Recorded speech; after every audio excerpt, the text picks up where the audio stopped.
Halo semuanya, perkenalkan nama saya Faridatun Alinunisa dengan NIM C240123104.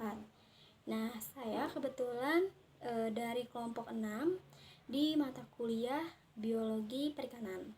Yang dimana pada praktikum kelima ini mata kuliah Biologi Perikanan yang dilaksanakan pada hari Sabtu tanggal 21 September tahun 2024, tentunya di lab biologi perikanan. Nah, pada praktikum hari ini, pada pertemuan ke-5 ini, kita membahas mengenai analisis makanan yang terdapat pada ikan tentunya. Nah, analisis makanan sendiri sebelum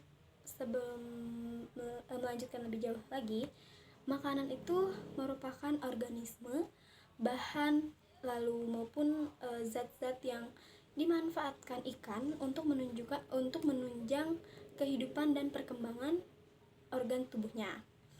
Nah, di makanan ini terdapat kebiasaan makanan dari ikan itu sendiri tentunya. Kalau yang dipelajari di sini itu ada yang pertama ada feeding habit atau kebiasaan makanan. Nah, kebiasaan makanan atau feeding habit ini merupakan tingkah laku ikan saat mengambil dan mencari makan. Nah, berdasarkan analisa makanan ikan yang dilakukan melalui pengamatan. Ada jenis ikan yang aktif makan selama 24 jam. Terus ada juga yang ikan itu tuh hanya pada waktu tertentu doang tentunya. Nah, kalau yang ikan yang aktif mengambil makanan dalam 24 jam itu tuh disebutnya feeding periodicity.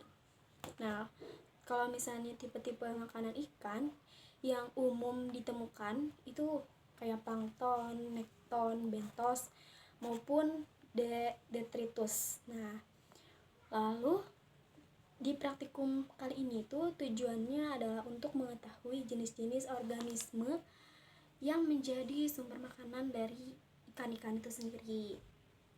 Dan tentunya pada praktikum hari ini itu tuh langkah-langkah yang dilakukan. Yang pertama itu kita menghitung bobot atau mengeringkan dulu terlebih dahulu sampel gonadnya yang ingin sampel lambung dan usus, karena kita ini bisa mengetahui ikan ini, jenis makanan ikan ini tuh dia itu dari lambungnya dan dari usus, tapi diutamakan itu dari si lambungnya dulu. Nah, lalu dari sampel yang telah disediakan tentunya kebetulan saya ini dapat sampelnya ikan salem. Nah, langkah pertama yang harus dilakukan adalah mengeringkan dulu sampelnya dengan tisu. Setelah dikeringkan, hitung total bobot lambung dengan ususnya.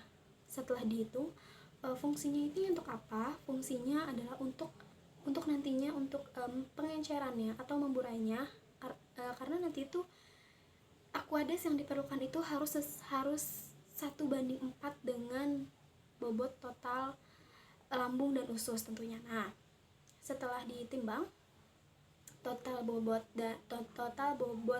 dari lambung dan usus itu usus dan lambung itu dipisahkan dulu.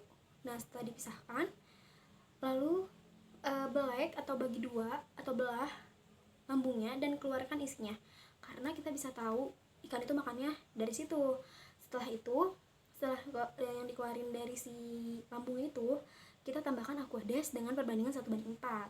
Setelah 1:4 itu kita burai sampai halus, pokoknya harus encer dan harus terburai biar memudahkan kita dalam mencari di mikroskopnya gitu.